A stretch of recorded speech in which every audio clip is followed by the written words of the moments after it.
Good morning, everybody. Hopefully you're doing okay on this, what is it, a Tuesday? This Tuesday morning show. I got some announcements I'll make here in a moment, but first let's just jump right into it. Let me get to the right screen. Welcome to Break the Cycle with DSD. I am your host, Duane. I am not a therapist. I'm an individual much like you who's developed some tips and techniques after an 8 to 9 year experience in my own personal situation that I share with you to help you get your life back, break the cycle of abuse, strengthen relationship with your kids, and all around just minimize the damage that a toxic ex likes to introduce into your life. Remember that only a licensed professional can diagnose an individual with a personality disorder, so just be careful of throwing around medical terms. You don't want to get yourself in trouble. Like I always say, your credibility, your believability is the main thing you have going into this, and don't throw it away just to try to expose your ex with a term that could cause you extra problems. If you like what's going on here, please hit the subscribe button, ring the bell so you don't miss a thing, but you can go a step further and become a channel member and support the channel financially. And when you do that, you get special badges, custom emojis, your name's listed in credits, and access to member-only events. I'll be doing a few extra of those during December because I won't have the kids with me the entire time. So I'll have extra flexibility on that. During this holiday, I do have the kids, so it's why it's limiting what I can do.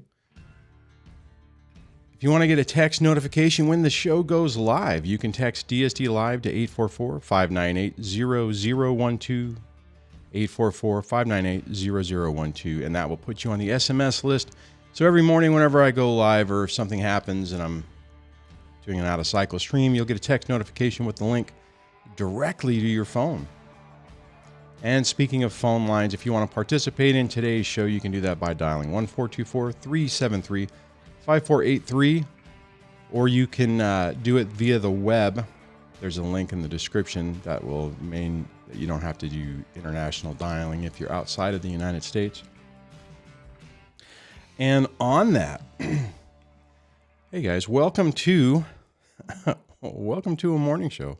This week is pretty crazy for the folks in the United States. This is Thanksgiving week, so a lot of people, if you have kids, they are out of school, and maybe you've taken some time off. I have taken some half days this week, so that'll be nice to try to get some other things done. Speaking of other things done, what I do want to mention real quick is at 9 o'clock or in what would that be? 2 hours? 3 hours? 3 hours from now, or 2 hours after the show ends today, I will be on Stevie J. Raw's channel to talk about the Depp versus Heard case. So hopefully you'll join me over there today. There's a link in the show notes and the video description for that. So hopefully you can come hear the conversation. So it should be a good one. Been looking forward to that. If you guys remember when I was on their charity live stream, there were some technical issues. So my segment had a ton of echoes and just some technical problems. So this will be a second attempt at that collaboration. So I'm looking forward to that. Anyways. I know yesterday we had somebody who was trying to ask some questions. I'm hoping they call in today so we can do that. That was John. I'm not even sure if they're here today, but if I could get some additional information, we could try to tackle that. Let me check the comments to see what we got going on thus far this morning. So just got some people hanging out, which is good. Let's see, who all do we have here right now? We have Jackie, Alex, T Solo, Merge, iTumblers. Hey, I. Thanks again for yesterday. Merge, already said that. Alone Parent Ire, Moderator, Right to Debbie, Vulser. So yeah, we got a handful of people. Some regulars, it's always good. Mech is on. All right. I know that Volser, I saw on the Discord the other day, I think it was a Discord, that he mentioned that he had an incident with his ex yesterday where he had to call the police because his ex would not leave his property. You know, it's interesting. And on that, I'm just going to, let me do this. Well, first, let me do that. Hold on. Let's see. T Solo, thank you so much for that, for the super chat. I really appreciate that. Thank you so much, man. So Volser was saying, let me get back over here. I had to call the police on my ex-wife because she would not leave. And then she kept screaming. And she said that I pay $500 less in child support. And I'm lying. Well, the court set the amount even with 50-50 custody. So, you know, sometimes it's not about anything other than just making you pay. And I mean, right in this situation, obviously pay is financial, but it's like, how dare you get rid of or get a break on any of this stuff? And I just want to clarify, anybody who's new on this, you might think, well, if I get 50-50 custody, there's no support to pay. Well, let me tell you, I have 50-50 custody, and I pay a crap ton amount of money to my ex. Now, granted, it's obviously less than what it was when it was temporary, when the timeshare was temporary. But the reality is that, you know, they oftentimes, most places put it in a calculator, and you could have 50, hell, you could even have 80-20. You could be primary, and if the other person has no money, I think at one point I was looking at it that even if I had 80-20 in the beginning of this, and they didn't impute her wages, I would still have to pay her money. So that's a misnomer that a lot of people think, well, if I get 50-50, I don't have to pay. Now, if you're equal, right? I mean, if both of you make $50,000 a year, then there's a possibility that nobody will pay, or it'll be such a stupid amount that it won't even matter. Yeah, T Solo says, I have 50-50 and I pay as well. You know, and I just mentioned that just because there's so many things that when you start out in this, you don't really know. You think you know. You think you have an idea of how this is going to be. You think, you know, you have an idea in your mind what fair is. And then you get rammed through the family court system and you realize your idea of fair generally does not align with the state and the family court system. It's just crazy. It's one of those machines that you don't want to get involved in. You know, I mean, I love my kids and all. You know, I mean, great little humans, even though they're not so little anymore. But, oh my God, getting entangled with somebody who will use everything at their disposal to get what they're quote unquote entitled to is pretty tough. And you can't opt out of it.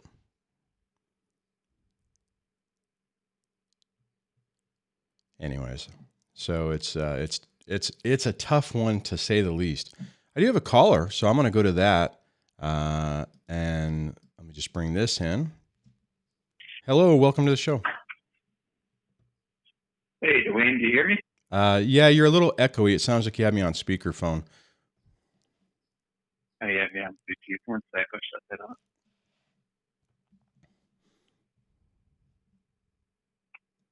How's that? Oh, that's much better. Now you sound radio smooth. Oh. What's going on? Nice. Oh, hey, thanks for taking my call. So I've been thinking lately about whether I should keep my lawyer or get rid of her. Okay. Yeah, I'm kind of on the fence. Like, So I've kind of run out of money is one reason to do it. Right. And the other reason is basically the only thing left to litigate is money. So, All right. I lost you a little bit there. So let me ask you this. Is it just the money? Are you basically out of money and you're thinking about getting rid of your attorney? Or are you not happy with the performance? well, let's see. It's a few things. Like, so over the past few years, my ex was coming after me, and there was all the usual stuff, Mm-hmm. accusations, protective orders, all that crap. I survived all that stuff. Thankfully I could afford a lawyer at that time, and I made it through all that. The only thing left to discuss that we have not settled yet is just financial. So not a lot of risk in like going it alone. It's just financial risk. So I mean, it's if you think you can here's the thing. And what I'll say about, because you're basically asking whether you should go pro se or keep your attorney, right? I mean, that's really what it boils down to is what you have left worth spending probably another, maybe $5,000 to $10,000 to have your attorney finalize the case, right? That's really where you're at, right? Yeah. Okay. Yeah, and it keeps getting drawn out, and I feel like I'm okay settling. And I feel like my lawyer might be stalling a little bit. So I mean, and not if you could being do it pro se and emotionally, it's not going to drag you back down into the pit of hell. I mean, if you're at a stage where you're like, okay, whatever, I got a little bit left, and let's just get this done, and you're tired of paying the attorney. I mean, it is an option, right? Do you have any kids? I don't remember. Do you have kids? Yeah, I got two. We got, and it's 50-50. Yeah. See, the only stay that way. Yeah, the only risk I think would be is that custody is never done, right? I mean, so the risk would be, in my mind, that if you said, okay, you know what, custody's finished, right? Because you already got that figured out. Now it's just financials. You drop your attorney. There's the risk, not that she would do it, but there's the risk that they would try to bring back up custody. Yeah. And I mean, and it really depends. I mean, you'd have to make some mistakes to really open that Pandora's box back up. But I mean, I understand where you're at. Tried that one. Oh yeah, how'd that go? Yeah, they tried that one, and the judge threw it out without a trial. Okay. And then she was pro se at that point, but then she argued to come back with a lawyer. All right. And she came back with a lawyer, made the same argument, but in a better way, and the lawyer threw it out, or the judge threw it out for the same reason. So they've tried that a few times. Well, I mean, so let me ask you this: my lawyer says we have? Okay, your lawyer says what? Sorry. No, go ahead. What did your lawyer say? He says we have like a lot of evidence that shows we have a good argument for asking for, what do you call it, sanctions, because we have a lot of evidence that she lies in a lot of her paperwork, but she doesn't have a lot of money. So, well, let me ask you this, man. Since you're at the financial part of it, is there a lot? I mean, are you talking about, a couple of pieces of property, and property could be like a vehicle, and Well, we're post decree, so it's just child support. We're talking like a couple $100 a month, which is why years ago I told my lawyer to settle with her. But we tried that, and that's when all the accusations started. Oh, of course. Yeah, the usual. Well, what's your gut Thanks telling for you? your show, by the way. It helps. Oh, thanks. I appreciate you saying that. Alex hears this. Both of you guys, thank you a lot, because that helps a lot when those accusations start. Oh, I yeah. made it through all those. It's been a couple of years. It takes time. All that. And it's hard to, and it is hard to survive it. So you're basically just talking about not so much financials as in like separating property. You're just talking about setting the actual child support and the support amount. That's it. How old did you say your kids were again? Yep. When they started, they were about 6 and 10. 6 and 10.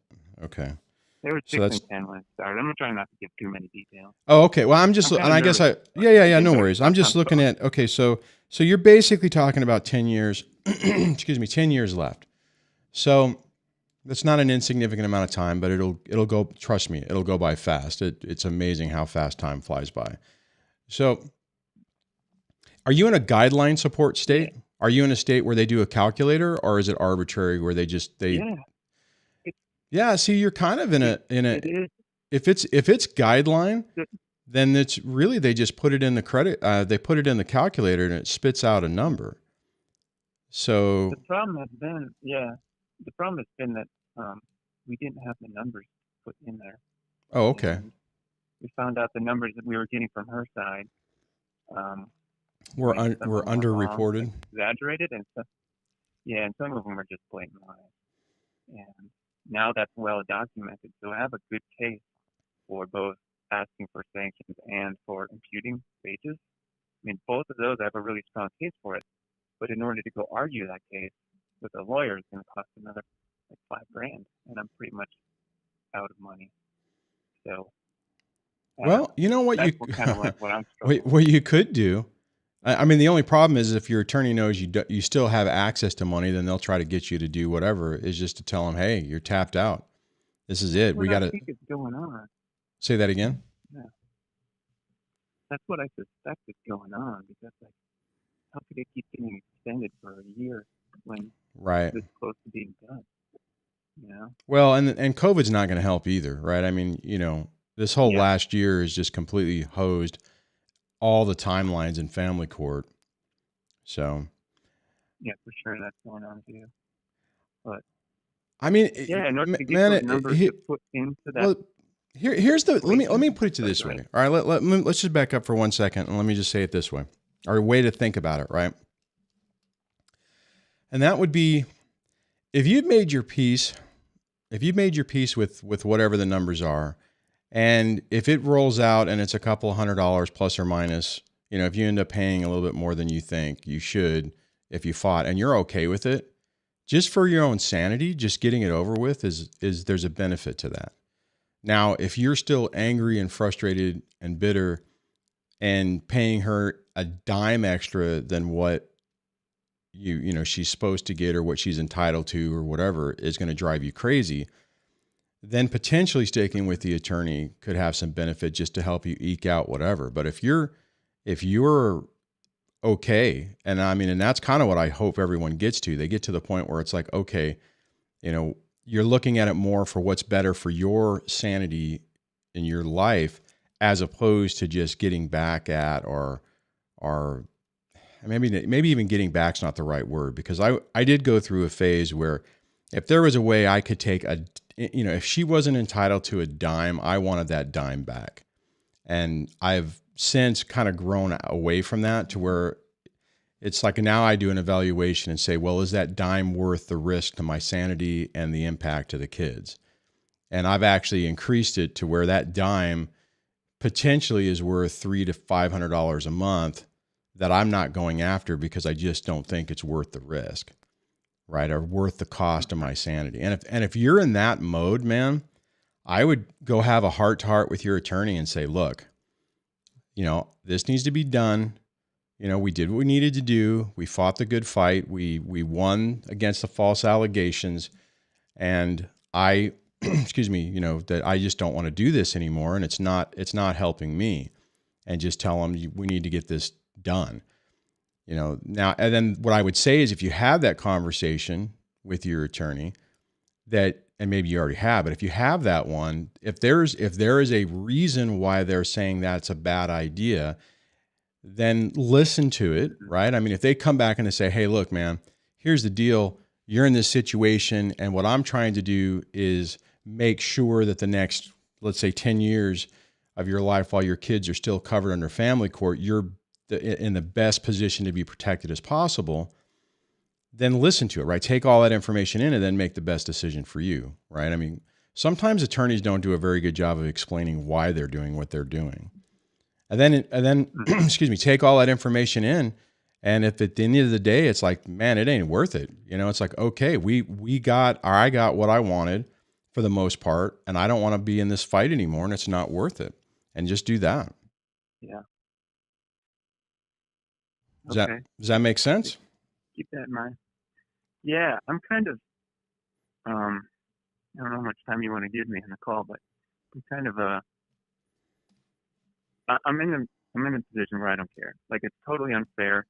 I don't care about, the last dime, giving one more dime. I'm in a position where I don't care. Like, right. Giving some extra money, like, even though it's totally unfair, it's not right, and the numbers are fudged. Mm-hmm. Like, I don't really care all that much. Like, I'm okay. I can get over that. But I'm kind of thinking of another strategy too, because I think as soon as this is done, the next battle will start. And like, I'm in a position where I don't want anything to change. Like, I'm not the moving party. So if this keeps getting drawn out, that would be fine with me, because it makes the next battle pushes the next battle further in the future. Dude, there's nothing wrong with that strategy. And to be honest, I used that strategy during the court case on the retirement money. I drug that thing out as long as possible because I didn't care. And it didn't make. Were you pro se when you were doing that? No, I had an attorney, but I just, you just minimize your interaction with them. I mean, just don't be Johnny on the spot to call them back. What I did is what my ex used to always do, and her attorneys would always do, is they would wait until a few days before the pending court case, and then they would throw out some stupid settlement, right? To try to, like, oh, okay, well, hey, we're going to court in 2 days, so this is the thing, let's just agree. And I mean, I was being a dick at this point, because again, it didn't matter, right? I mean, this was retirement money. It wasn't changing child support. It wasn't changing alimony. It wasn't changing custody. All it was going to do was basically give her a check of a significant amount of money, and it was no benefit. I mean, it didn't change anything. My retirement was locked up in the middle of this, but it wasn't like I could get to it anyways. And what I would do in those situations, whenever they would send it, I would wait, basically a day before the court hearing and say, I don't know, I need more time. I'm not sure, I need to think about this. I was just looking at this, and I need, it's going to take me a few days. And my attorney was getting irritated, but I didn't care. I'm like, well, we need more time. And I did that for a few months until they basically started threatening that they were going to, like, go after attorney's fees and stuff like that. And technically, the only reason I did finally settle on that is my attorney said, look, how about this? I'll cut your bill $1,000 and we can just settle this. I was like, and it was kind of a misnomer because I think I owed $2,000 at the time. And I'm like, oh, wow, $1,000. Okay, that's easy. So I agreed. They dropped it $1,000 and then charged me $1,800 in other fees. And, it was like, Jesus.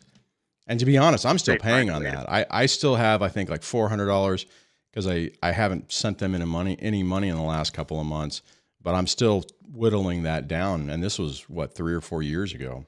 No, actually it was longer than that. Sorry. No. Anyways, my point is, for that long story, is you got to look at this like you're just talking about. You got to look at it from the overall war perspective. And if dragging this out, and if keeping your attorney and just letting it kind of kick the can down the road to do exactly what you're talking about, there's nothing wrong with that. I mean, if you can deal with that mentally, if that's okay for you mentally, then that's a fine strategy.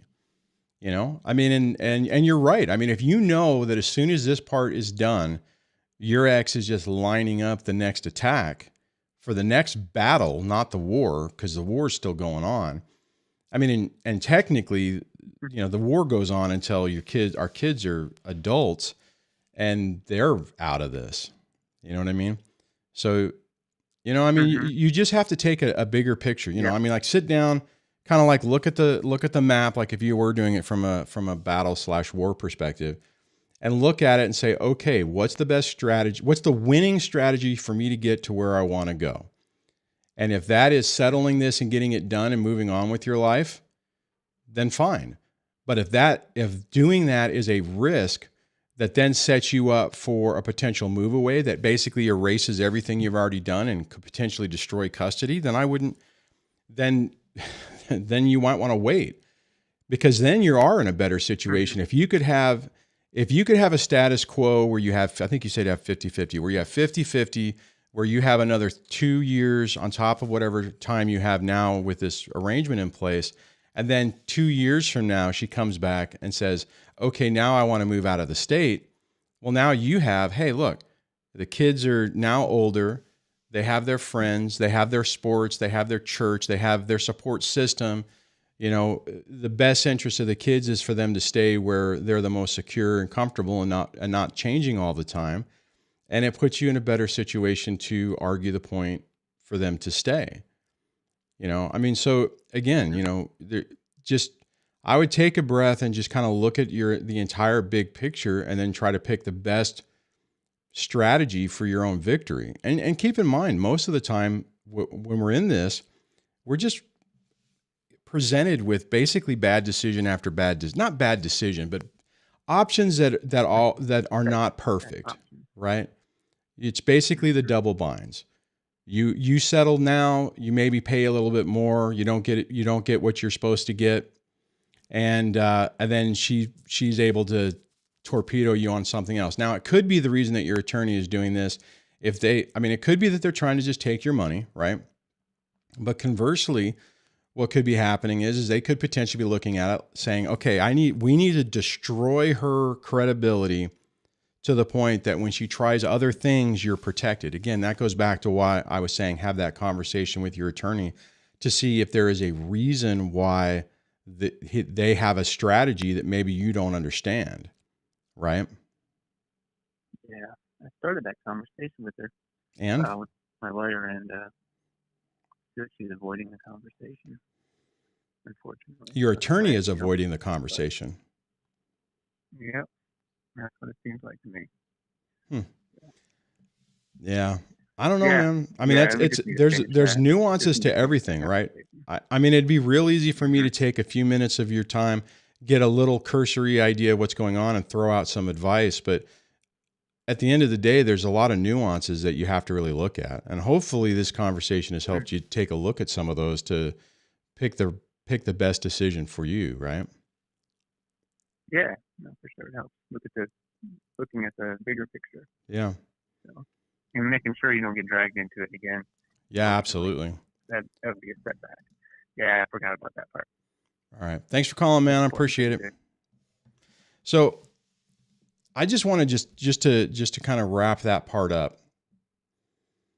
It's so easy to fixate on a single issue, and it's all on all of our best interest to just back up a little bit, look at the bigger picture, and make a decision that's based on the entire board, right? So that you don't set yourself up for a future problem. So on that, I also want to recognize Merge for his super chat. It says, I was assessed with yesterday with C-PTSD. I assure you doctors do recognize gaslighting and emotional abuse the way we experience it. Getting help. CBT, cognitive behavioral therapy. Good for you, man. I know I was talking to him about that the other day. And I am actually surprised that mental health professionals are really recognizing C-PTSD, because unless I'm incorrect, and maybe moderator Debbie can chime in and throw a comment out there, I don't think C-PTSD is in the DSM-5 yet. So I'm glad to see that they are saying, hey, you know, there's enough evidence of this that they're actually taking it into account. And for anybody, for the two people who probably don't know what that means, C-PTSD is complex post-traumatic stress disorder. And the short version of that is normal PTSD is an event happens, you get into a car accident, you're in a war, you know, whatever, some event happens. And as a result of that, you have post-traumatic stress disorder associated with that. So getting into a car, if it's a car accident, could give you a lot of stress. If you were in theater, or what I mean by that, or you were in a combat zone and you were attacked by mortars or something, so a car backfiring, or like where I'm at, where we have sonic booms, those booms could cause you to have a PTSD response. The complex part about it is whenever you're having a response and it's from so much trauma that you can't even, you don't know what the trigger point is. PTSD, loud boom goes off and you have a flashback and you feel like, and you're reliving like you were in the war zone or you were in the car accident. CP, or the complex part about that, C-PTSD, easy for me to say, would be that you would revert to a pattern of behavior or a response, but you're not reliving the trauma because there's so much of it, you just can't get back to it. So, and the way I used to experience this is where I would be having a response to something. I'm like, why the hell am I acting this way? This makes no sense. Why did what this person say is change my mood in an instant, and I'm now responding in a way that doesn't make any sense? Well, it's because it was basically triggering or hitting or causing a PTSD response to my inner child. And I was responding to something that happened to me when I was like 5 that I don't even have connected to or can see anymore.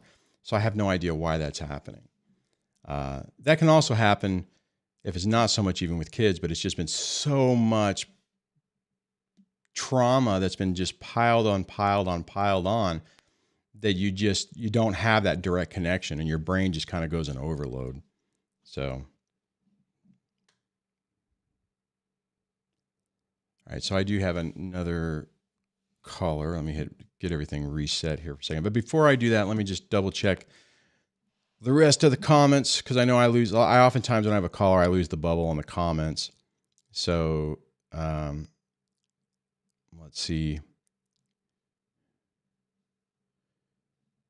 Spring Chick says, family court is a complete unjust joke now with the Zoom hearings.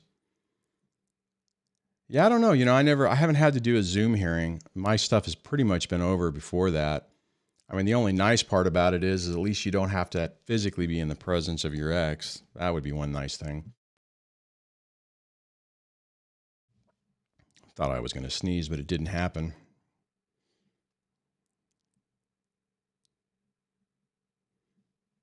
Alex says, $300 to $500 a month is nice if you have the option to spare them. Well, I don't really, and I could really use that money and things would be a lot better. But the problem is to go after it, it would probably cost me $5,000 to $8,000. And I know that the ex would start screwing with the kids more. And it's just one of those things where it's like, I'm stable right now. Things are okay, and I'm trying to not rock the boat. The last time I kind of pushed the ex on some stuff, it created it made things a hell of a lot more complicated. It's a risk assessment. It's trying to determine what is what the cost really is.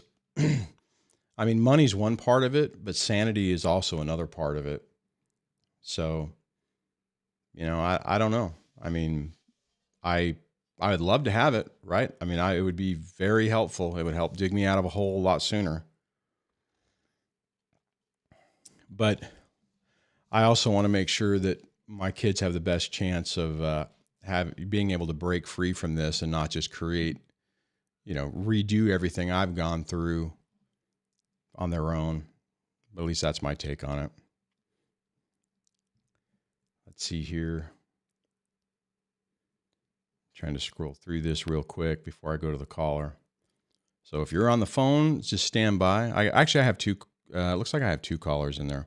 So on that, you know what? I'm just going to scroll through real quick. Look at the. All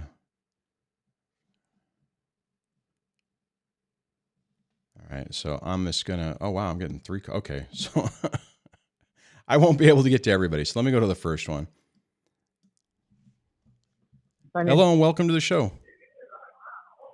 Hello. Hello, how you doing? Good, good. Yourself? Pretty good. A little hard to hear you. A lot of noise in the background. Oh, I'm sorry because I'm at work right now, but Yeah. Well, I tell you what, throw out your question and I'll try to answer it and you can either listen to it or catch it on the replay. So what's up? No, well, I went to a court last Wednesday and I was able to get 50-50. Good for you. My child, yes. But now, now we're going to go to child support next month. That's another court. And she's only working 20 hours a month. Okay. 20 hours a week, she doesn't want to work more hours. She's a nurse, and I don't know how is that going to go. I mean, how can I fight that to make her work more hours?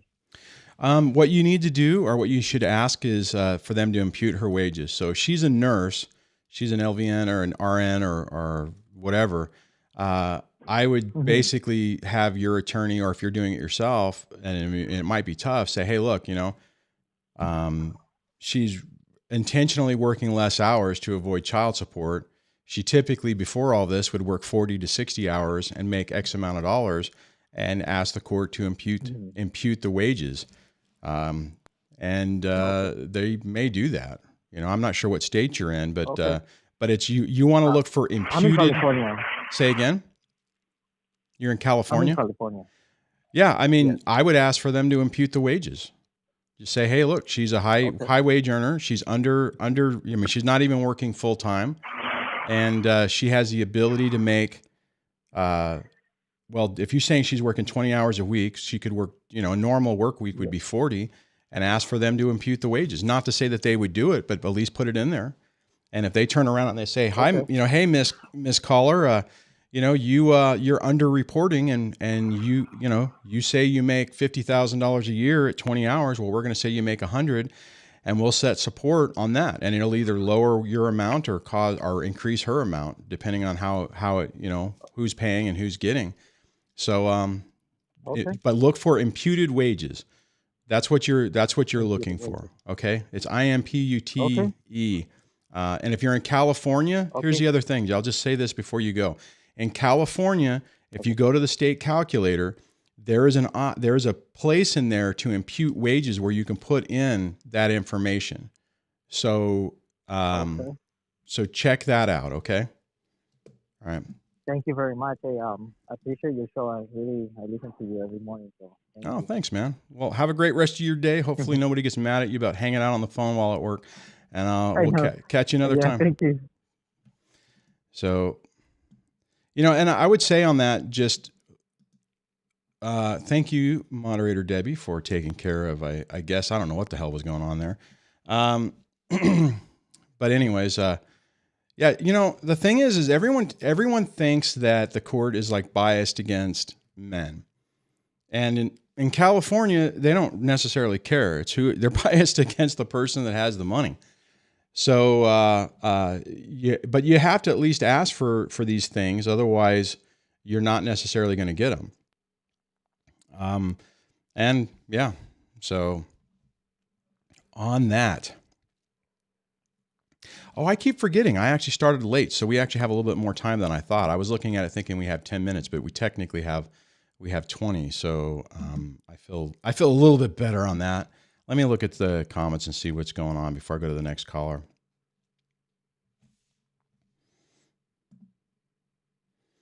DC says, during a Zoom call with my soon-to-be ex and our kids' counselor, she couldn't stop looking at her own picture in the corner of her computer screen. Funny how it reveals her narcissistic tendencies. Does that mean whenever I'm looking, if I'm looking at the camera and my eye goes down, you can tell that I'm staring at my glorious picture in vivid 4K. Actually, it's not 4K, but anyways. Yeah, it's pretty crazy. Techmore says, states receive money for child support enforcement, so that higher the amount of CS, the more money that flows into the state agency. It's the mafia. Well, and maybe in that situation, this last caller might be able to utilize that imputed wages argument to his advantage then. I mean, let me just be clear on this. I hate child support. I hate alimony. I mean, I understand that people need to be supported, and you know, somebody who walks away and isn't helping in the support of their children is one thing. But when you get caught up in this system and it's so draconian and it's so, I don't know if evil is the right word, but it's not a gentleman's agreement or anything. It's like, you will pay, and Mr. Knucklehead, like in my situation, if you don't pay, we're going to suspend your driver's license. We're going to take away your passport. We're going to seize your accounts. We'll freeze your retirement. And depending on how much you get behind, we will potentially throw you in jail for contempt of court. Not a debtor's prison, because we're not saying that you didn't pay your bill and we're putting you in because you are in debt. We're putting you in jail because you fail to follow a court order. It's semantics, but that's the way they get around it. And the problem is when everyone else is going around going, you know, it's a debtor's prison. Well, technically it isn't, even though technically it is, but it hurts your own argument. You know, it should be like, you know, should somebody really be, you know what I mean? Whatever. I'll go on a tirade if I go on that. So you just have to be careful on that. But yeah, I am not a big fan of that, which is weird, because probably before all this stuff happened, I'm like, well, of course I would pay to support. Well, hell, to be honest, whenever this happened, I offered my ex a really good deal, a deal that probably would have screwed me in the long run. Fortunately, in my situation, she wanted everything she was entitled to, and that's what she got. All right, I also want to highlight the super chat from Tiffany. It says, hit the like button. Thank you so much, Tiffany. I appreciate that. And I mean, come on. Tiff put in $10 a super chat. So hit the up button, hit the like button. That's funny. I appreciate that, Tiffany. So let me pull that off.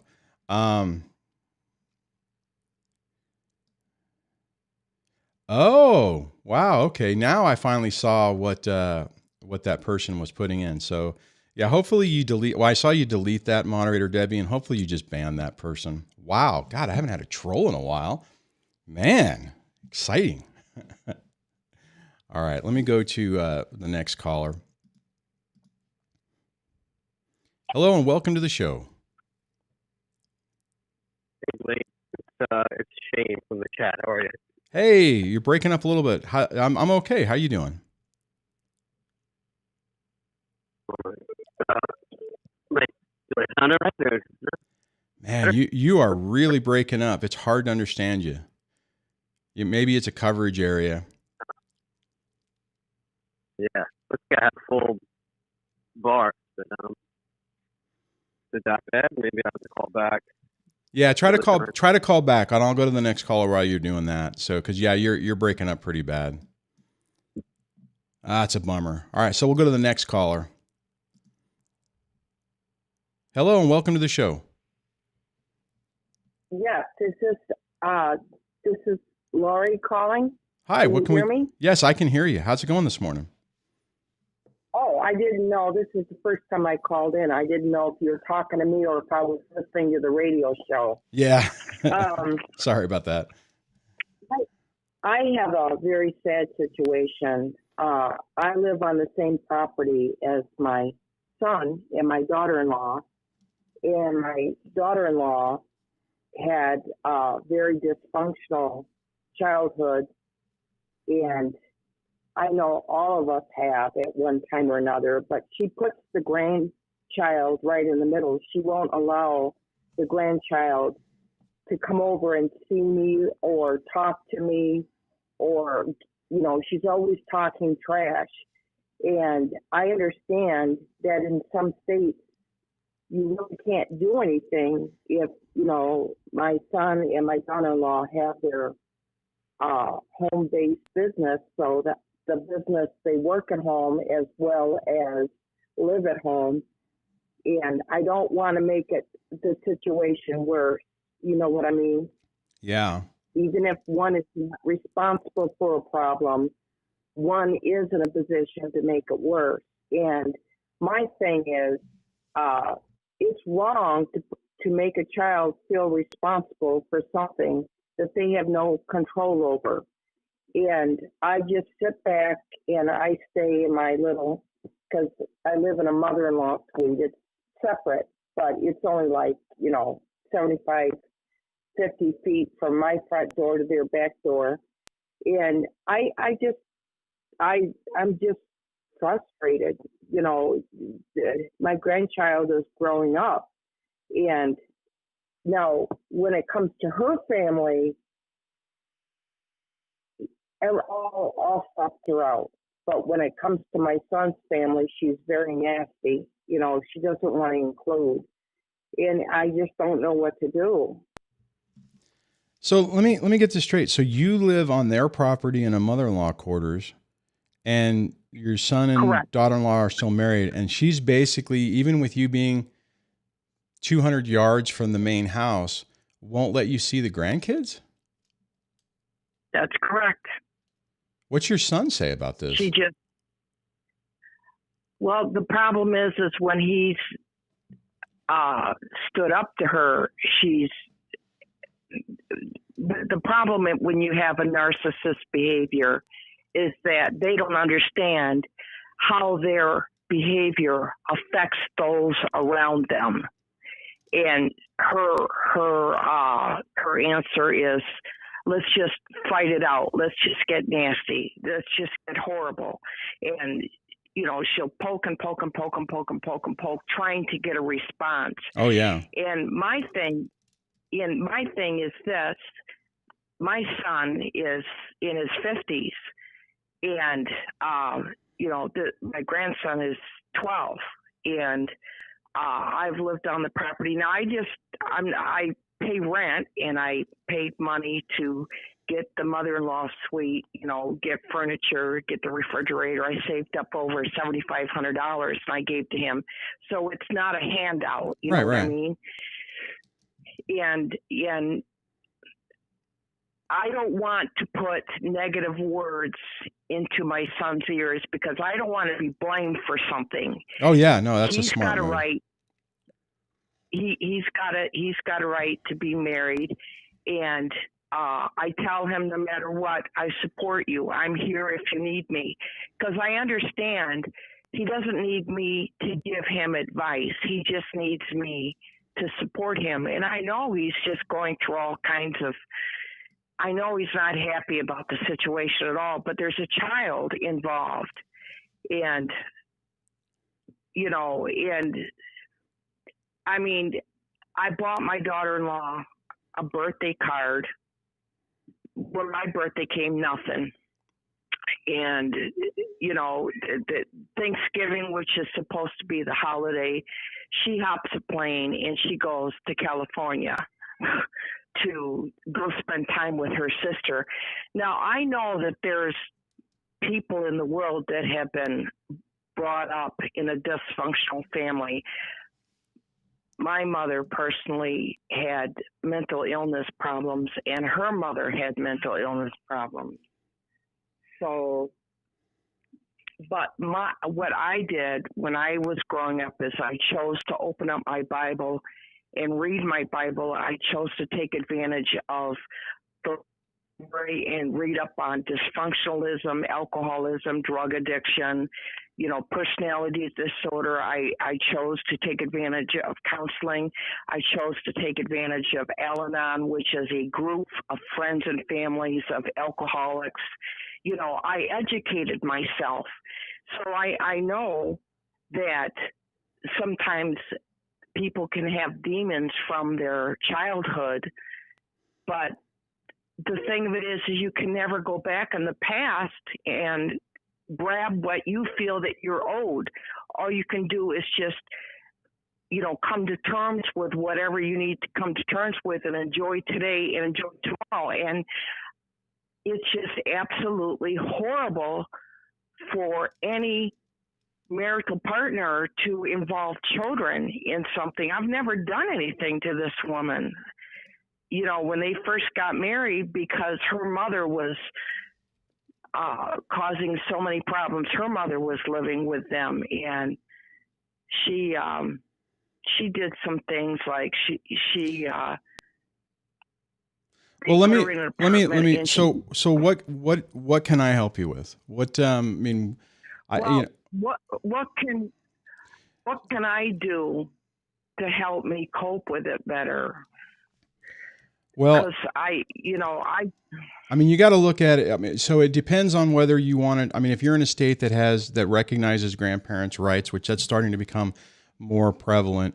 I mean, you could have a legal way to go, but it sounds like you don't exactly have a lot Yeah. I'm in a state that does not. Okay. Then honestly, I mean, here's the reality of it, right? I mean, your son can't stand up to her. Your daughter-in-law is basically erasing you out of the situation. So you have, I see basically two options. The first option is you could figure out what makes her tick narcissistically and see if there's a way that you can appease that part of her just to allow you to have access to the grandkids or the grandchild. If that doesn't work, honestly, I would say find a different place to live. Get out of it because see, the problem right now is every day you're reminded of this because when you wake up and you look out the window, it's in your face. And that is a hard way to live. So I would look at both of Yeah. I said to her, did you have a relationship with your grandma? Oh, yeah. Me and my grandma were close. We were close. We were real close. And I said, well, when you loved your grandmother, did you feel any less love for your mother? Well, no. Me and my grandma were close. I was always over to my grandma's house. See, the problem is, okay. Hold on. But here's the reality is you're not going to be able to, you are not going to be able to argue sense into a narcissistic person. It will never work. Even if she told you before that she was sad that, let's say it wasn't that, and she didn't have a good relationship with her grandmother and she always wanted one, it's not going to matter. These people only look at things at how it reflects to them. For whatever reason, she's got you in a box that's putting you out, and honestly trying to argue the point, you're just giving her narcissistic supply. If she's targeted you and if she's playing this game with you, then everything she's doing is to try to see how much buttons she can push. It could just be that she's trying to get you to leave because she doesn't like the fact you're living in the backyard. But the reality is that, you can try a couple of different tactics to work with her, but think about it this way. What you've done so far hasn't worked. So using the same approach is not going to help you. So if you want to try something different, a different way, then do that. And if it doesn't work, you need to get out of there. So, I mean, I feel for your situation, but you got to kind of detach from it and say, okay, this is the reality of what you're dealing with and what are the options that you can really, really do. I can honestly say since I've moved here, my son I know that he appreciates my presence because I don't put him in the middle. I just give him emotional support. And I know that he's been so frustrated, and you're absolutely right. I understand. I have done everything, and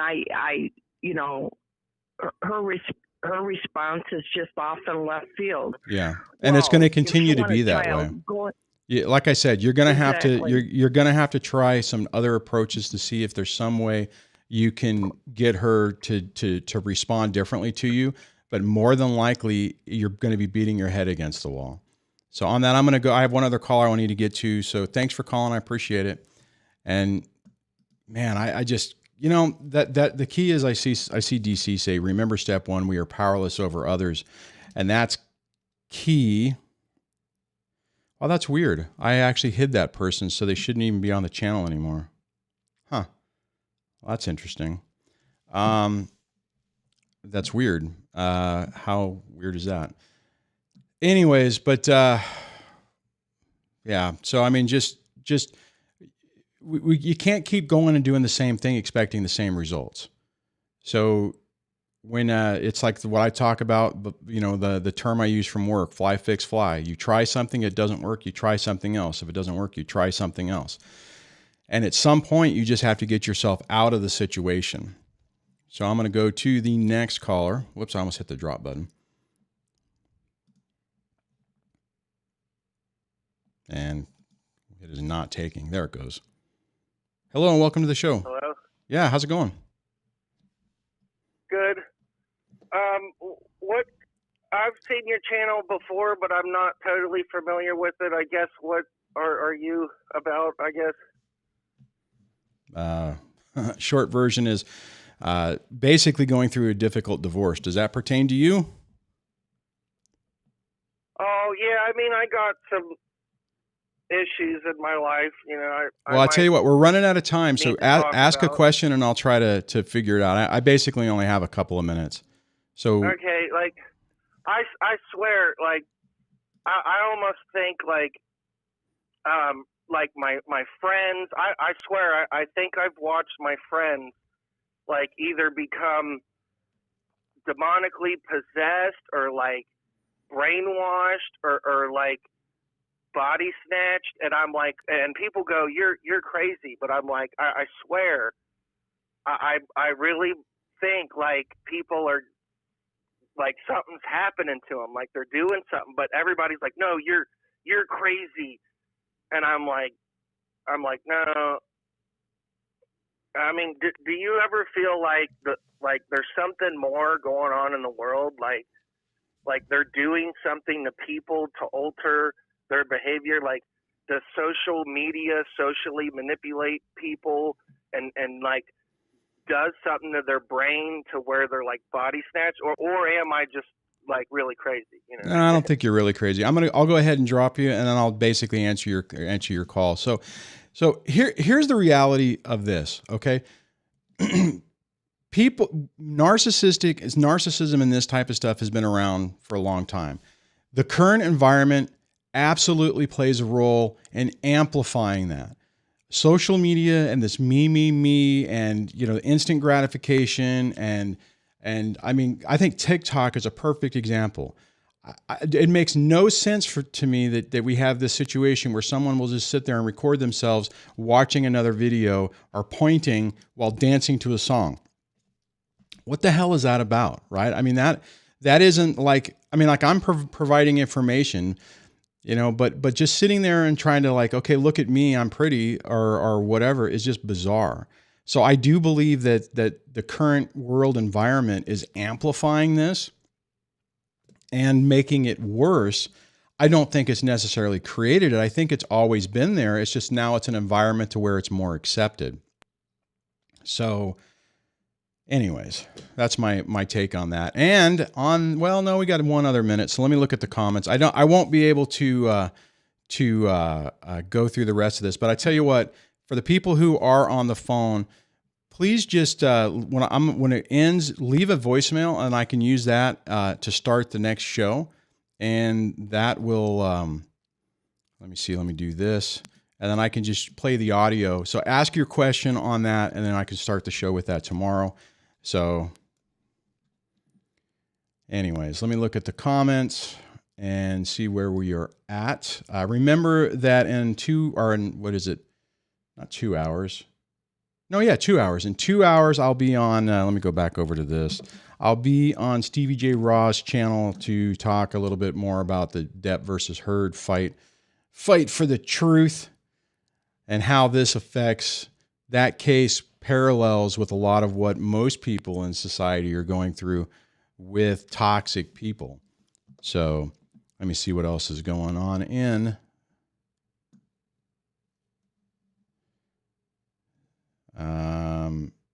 Man, all right. So I'm just trying to scroll through the comments here, but it looks like we are out of time. So thank you guys for hanging out. Geez, we had a lot of callers today. I have to get better at not screening callers, but queuing them up and getting to the point of the question and moving on so we can get more people. There's actually people still left in the queue on that. So on that, I do want to thank everyone who supported the channel today with the super chats. That's I really appreciate that. That was awesome. That does help. And I also wanted to say thank you to all the channel members who have become supporters of the channel and help keep the lights on and keep the phones running and internet up and all that stuff. I really appreciate your guys' support. I don't take it lightly. So on that, I'll see you guys tomorrow.